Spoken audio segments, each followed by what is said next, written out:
Bloomberg Audio Studios. Podcasts, radio, news. We're doing a lot of business with China and making a lot of money. It's different than it used to be. But I'll be talking about that'll be one subject. But he's been very nice about this. You know, in all fairness, he gets like 60% of his oil from Hormuz, and I think he's been very respectful. We haven't been challenged by China. They don't challenge us.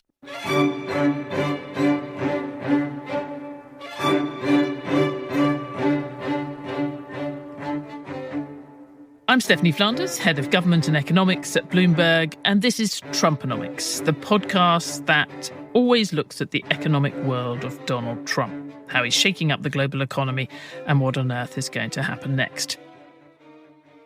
This week, we're looking ahead to what could be one of the more consequential meetings of the year, if it happens. That's the long-anticipated, already once rescheduled summit between President Donald Trump and President Xi Jinping in China in 2 weeks' time.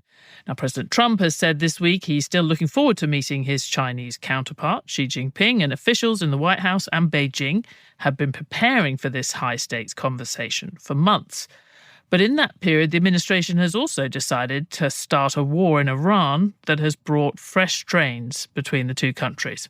It's choked off a major source of energy for China and its neighbours and offered an opportunity for China to once again paint itself as a more reliable global citizen than the US.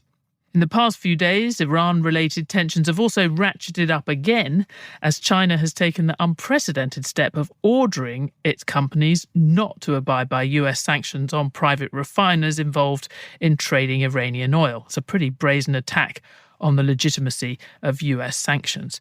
So, will Trump and Xi actually sit down this month? And if they do, what's left to agree on? Well, we're recording this Wednesday morning, DC time, and it's really quite possible that the summit might have been cancelled or postponed again by the time you hear this. But if so, I would encourage you not to turn off, but to view the next 30 minutes or so as providing valuable insights into why that happened. Because we do have in our DC studio two extremely well-placed experts on US-China diplomacy.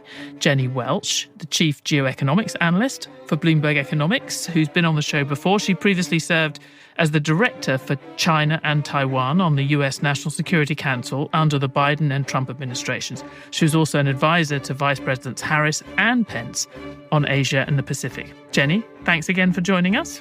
Thank you for having me. And usually in Hong Kong, and we've certainly heard him from there on occasion, but now in DC this week, Dan Tenkate, Bloomberg executive editor who runs all of our economics and politics coverage in Asia. Dan, thanks for coming. Thanks for having me. Do you think this is going to happen? What are the probabilities? I know you wrote on this yesterday, but what probability are you putting on this now happening on the kind of time frame that we were expecting? I tend to lean a little bit towards the meeting going forward as planned. And I think the main reason for that is that it's a relatively low-cost way for both sides to maintain stability. And both of them have an interest in that, especially given all the headwinds they're facing at home and from the energy disruptions caused by the Iran war. And that being said, as you mentioned, Stephanie, there are also a lot of friction points that are continuing to build, including over the war itself. China is not happy about the blockade, which is affecting a major source of energy imports for it coming through Hormuz. It is not happy about U.S. pressure on Iran, and particularly recent U.S. sanctions targeting its private refineries.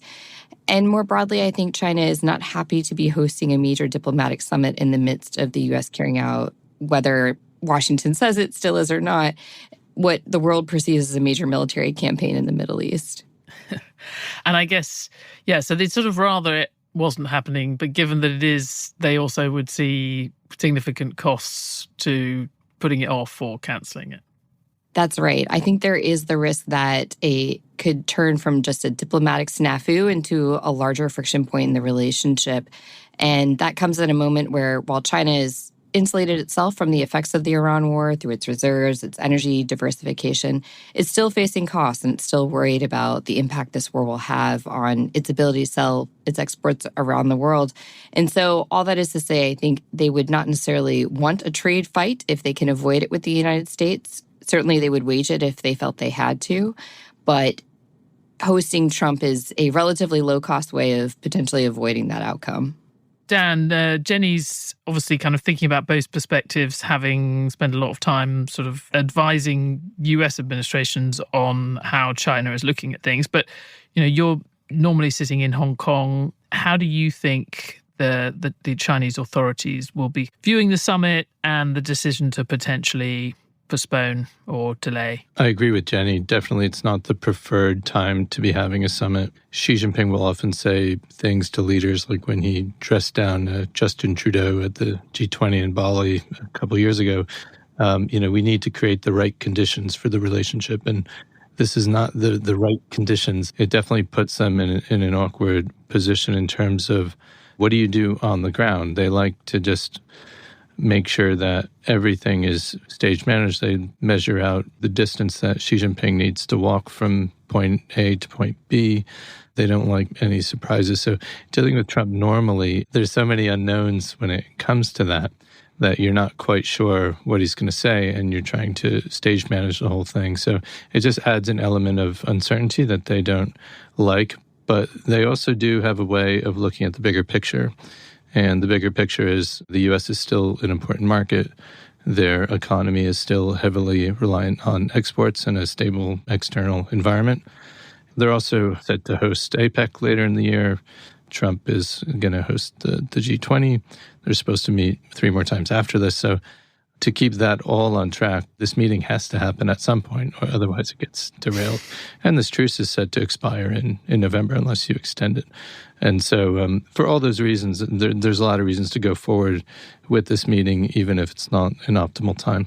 The Chinese could maybe take some advice from the palace, given that you've had the planning for the King's visit in DC. I suspect there were very similar concerns. I suspect the Chinese will be kind of thinking through similar ways to reduce the amount of time for anything surprising to happen. I do want to get into what they might talk about, to use the phrase is much loved in these kind of discussions, deliverables might be from the summit. Be good to get a sense of this more recent news in the last week that I mentioned at the top, that China ordering its companies to ignore US sanctions, the sanctions that were on refiners that had been linked to refining Iranian oil. How unprecedented is that? Because we've heard the Chinese before kind of complain about US sanctions, say they're not legitimate, but what's new in this move? Yeah, I mean, we have seen this before, particularly in Hong Kong, where I'm based, during the protest or the 2020 after the national security law. That specifically says that Chinese companies should not comply with U.S. sanctions, and banks were, in effect, being forced to choose. Do you comply with the U.S. or do you comply with the national security law? And even Chinese state-run banks were complying with U.S. sanctions then because they didn't want to be cut off from the dollar system. So there is a little bit of a dance where what they say and what they do can be two different things sometimes. I think what's different now is that China has stood up to Trump, particularly last year. They have showed the leverage they have by cutting off rare earths, and that's still there. So they're in a relatively stronger position to say things like, hey, we're going to dare you essentially to put sanctions on our banks, and that's going to blow up the relationship. And do you want to blow up the relationship? Now, Rubio was giving a briefing here in Washington yesterday where he said we don't put sanctions on to be symbolic, and we are going to enforce them. But, from the Chinese perspective, they know that Trump wants a summit and doesn't want things to blow up. He's got enough problems on his plate now. We see them trying to squeeze Taiwan a bit more as well. So it's an opportune time in their mind to say, okay, we'll call your bluff on this one. And do you go ahead? And it potentially could roil the relationship, could roil markets. Certainly will have an impact on China as well. But if you're going to take a stand, why not, especially ahead of the summit? It feels like a sign of the times, Jenny. If the previous situation was that the Chinese in public would say they don't respect these sanctions, but in private would largely kind of turn a blind eye to their biggest companies abiding by sanctions in order to stay in the US system and for all those reasons. If we're now in a reverse situation where it's actually the US that has to kind of turn a blind eye to countries just ignoring the writ of America because it no longer has the same kind of weight. I mean, that's something that we're not just seeing in China. No, I think that's true. I think, too, what this situation really underscores is the shift in leverage between the United States and China over the last year. I can't underscore enough the impact of China's use of its grip over critical minerals to put the onus back on Washington last year during the height of the trade war and push Washington towards the negotiating table, push it towards a pause that eventually led to the Busan meeting and a more enduring truce. That had a real psychological effect on Washington in demonstrating China's trump card. And it's a trump card that even though Beijing has put a pause on some of those measures, it hasn't fully rolled them back. In fact, it's continuing to gather information from every company that imports Chinese critical minerals on how they're using it and what specifically they use them for. So all of that is information that China could very quickly use again if it felt, for example, that the U.S. is not respecting its interests. And I think that that really casts a shadow over policymaking in this administration. You've seen them be very careful about, for example, how China is referred to in everything from the national defense strategy to future export control rules. And I think it's also likely to be a factor in how the U.S. is approaching this meeting in particular. We had a fantastic bit of research that was out about a week ago from your colleagues Nicole Gorton-Caratelli and Chris Kennedy, just looking at how much rare earths are implicated in the US economy. And it's an incredibly complicated bit of work because it's going through not just the direct use, but the indirect use. So you have to really get under the hood. But they find that 4% of US GDP is implicated. That's $1.2 trillion. And although some of them can be substituted for rare earths from other parts of the world, there's actually about 1.5% of that which just can't be substituted. China's the only source. So it really, really showed us why that is such an important bit of leverage. Dan, I remember talking to you actually when I was in Hong Kong earlier in the year, and we were talking about the sort of relative balance of power, the shifting ground underneath the US and China. I mean, it's not just Iran that's happened since then. We've also seen the overturning of a lot of the tariffs that had been put on China. China's now got a big advantage relative to the start of the year and the tariff rate that it's facing going into the US. What are you looking for if this meeting does go ahead? What's possible on the trade front? The U.S. has the 301 investigations ongoing, and they vowed to rebuild this tariff wall. So I think China's big concern now is that it doesn't get rebuilt in a way that they see as going beyond what was there before, and they just want to issue some warnings there. So there is some uncertainty hanging over what that rate is going to be or what that picture looks like. And I think until you sort that out, it's really hard to go beyond that. And this notion that, okay, they've made this truce, and then they were talking about how can we build off of that truce? Can we actually do some bigger things with the economy? Can we sell more advanced chips into China? You have the H-200s ready to go. Not many have been shipped yet. They're not the super important, the Blackwell chips. They're sort of one down from that. Right. You've got the Blackwells, you've got the Rubens. Yeah. They're a couple generations back. We don't see that there's going to be anything further in that area. And then the question is, can you get a big Chinese investment package in the U.S.?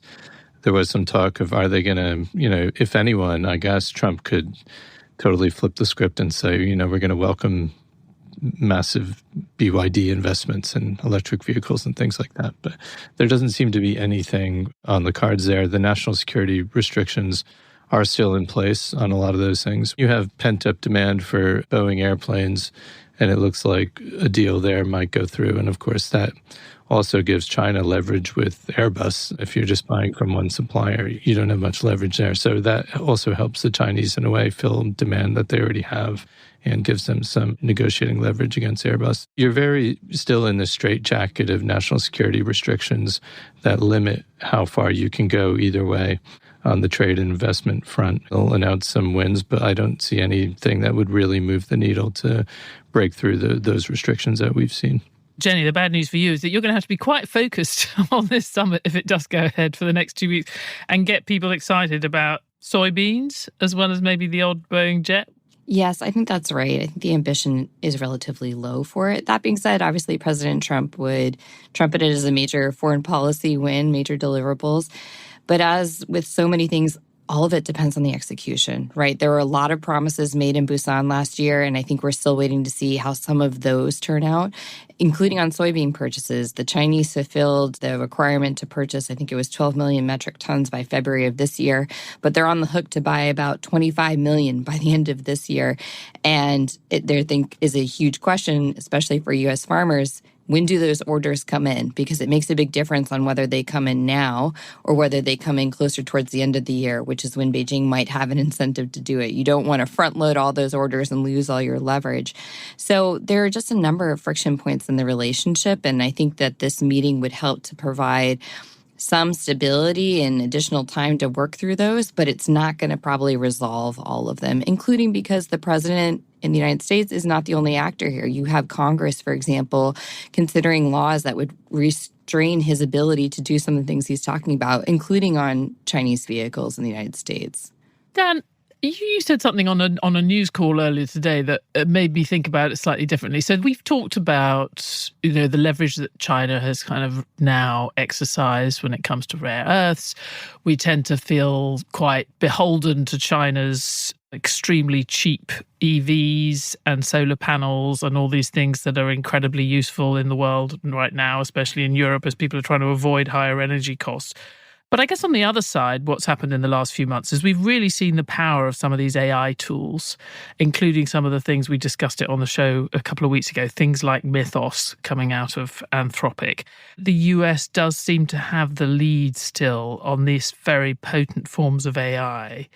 Is that something that Donald Trump sort of has in his favor or, gives him a little bit more leverage, or at least the US has a bit more standing going into this? It's not all on China's side. Yeah, I think that's right. And I've been struck by that in conversations I've had here in Washington with some people in this space who see that as something that China would be very concerned about, obviously. And imagine it was the other way around, where China had this AI tool that could penetrate any defenses, and they would be very freaked out about that. We have actually tried to get reporting on this from the Chinese side, and they've been very, very quiet on it, which suggests they're very concerned about it. And I think that is one of the things where that also gives China an incentive for the meeting to go forward, to keep things stable there. How the U.S. would use that, whether they would use it for leverage. These are all questions I don't think we know totally right now. But even if you have a 2-month lead or something like that before China develops a similar tool, there is an interest either way in preventing rogue actors from getting this and putting some sort of guardrails on it. And I think to the Hawks point, it does, from what I understand here, is that it has given the Trump administration a new appreciation of the need to maintain a lead on China in these areas. So in a sense that, it's helped focus the mind instead of, hey, let's give them all these advanced chips. It's like, oh, these weapons are actually really powerful and could cause widespread destruction and give us leverage in the real world. So that's a good thing. Like, let's keep that advantage and press it a little bit. So I think there has been a little shift in that regard.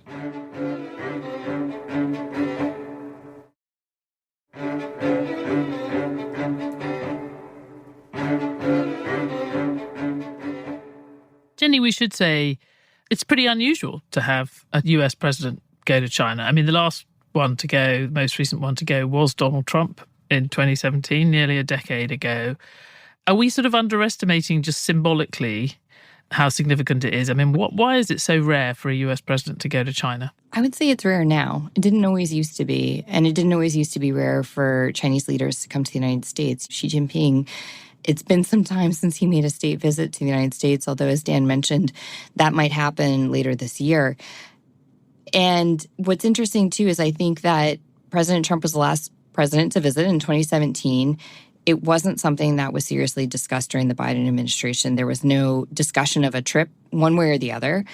And President Trump might be the last president to visit China again for some time. It's hard to imagine a president from either political party being willing to, especially to visit China, where you're sort of giving that country the opportunity to play host and to project its global clout, and a moment when both parties still seem to largely believe that China is a strategic rival and are very focused on the competition, even though President Trump has a different framing for that. Most Republicans in Congress still adhere to that. And so I think whoever is likely to follow him into the White House might face some of the same political headwinds other presidents have faced in contemplating either hosting or certainly visiting Beijing. My sense from talking to you before is that what would usually happen in the lead up to a summit is actually things go relatively quiet. You've mentioned in the past that you'd often have a reduction in activity around Taiwan. There's all these things just to kind of smooth the waters. It feels like it's kind of been the opposite in the last few weeks. I mean, partly thanks to Iran, but it doesn't seem like China's making an effort on that front. If anything, there's been an effort to throw a bit more weight around in advance of this trip. I think that's exactly right. So normally you do see in advance of a visit or a major meeting, both sides sort of taking steps, as Dan mentioned, to create the proper conditions for the meeting to happen and be successful. And I will say, I think the Trump administration was largely doing that when it came to specifically China issues and bilateral issues. So things like export controls. Again, I mentioned the national defense strategy, Taiwan arms sales. There was a lot of restraint that seemed to be exercised on those fronts. But when it came to the Iran war, because that is President Trump's priority, China was kind of collateral damage, right? And so I don't think the administration was considering the China factor. It certainly wasn't considering it a priority when it came to decisions like the blockade, like the sanctions on Iran's oil trade. And I think you're likely to see that continue, that he's not necessarily going to hold off on Iran-related actions out of concern for Beijing's feelings on this.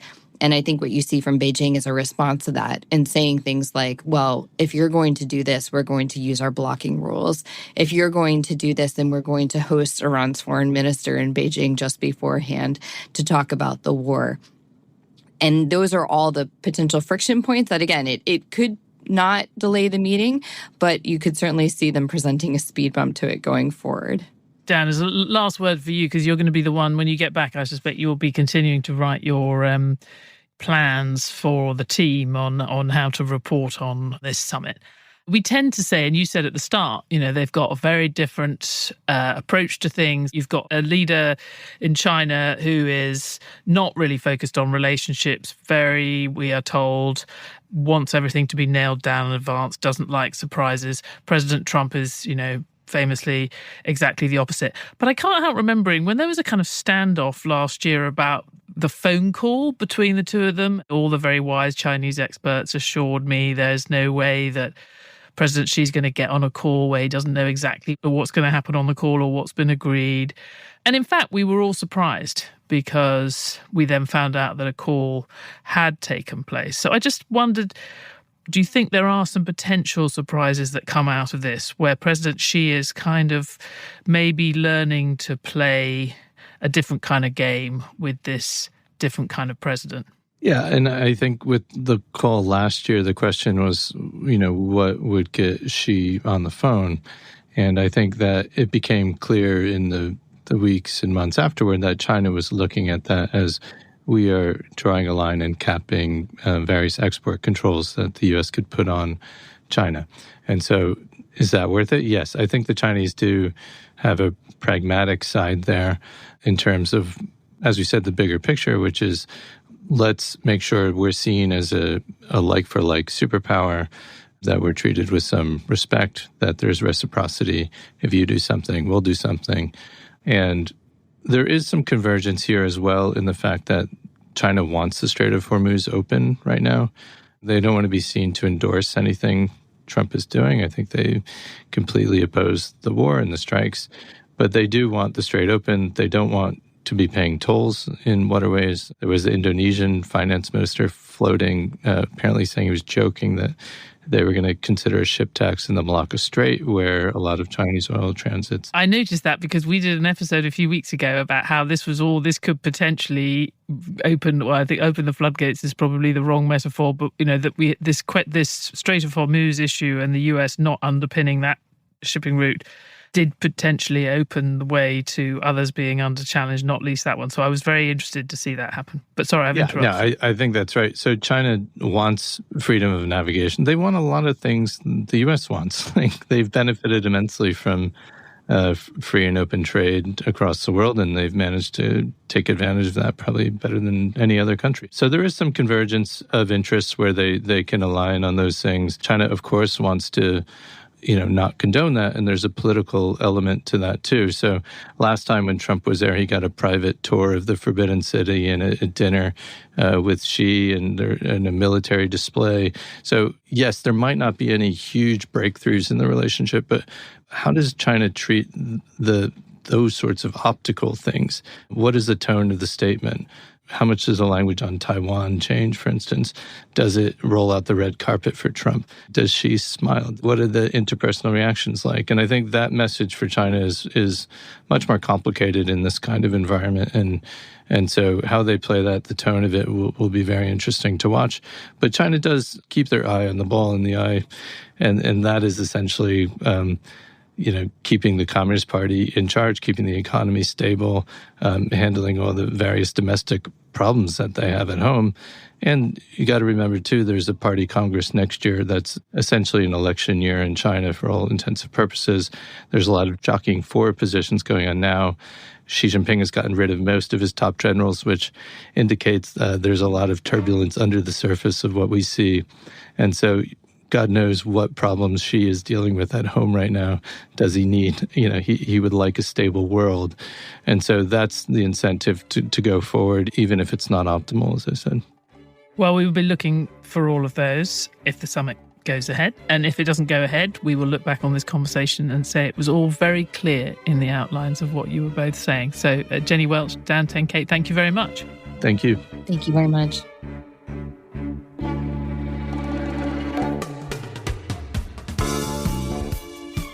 Thanks for listening to Trumponomics from Bloomberg. It was hosted by me, Stephanie Flanders. I was joined by Bloomberg's executive editor for economics and politics coverage in Asia, Dan Tenkate, and Jennifer Welch, chief geoeconomics analyst for Bloomberg Economics. Trumponomics was produced by Summer Sadi and Moses Andam, and sound design was by Blake Maples and Kelly Gary. With special thanks this week to Amy Morris. Please, to help others find us and enjoy this show, please rate it and review it highly wherever you listen to podcasts.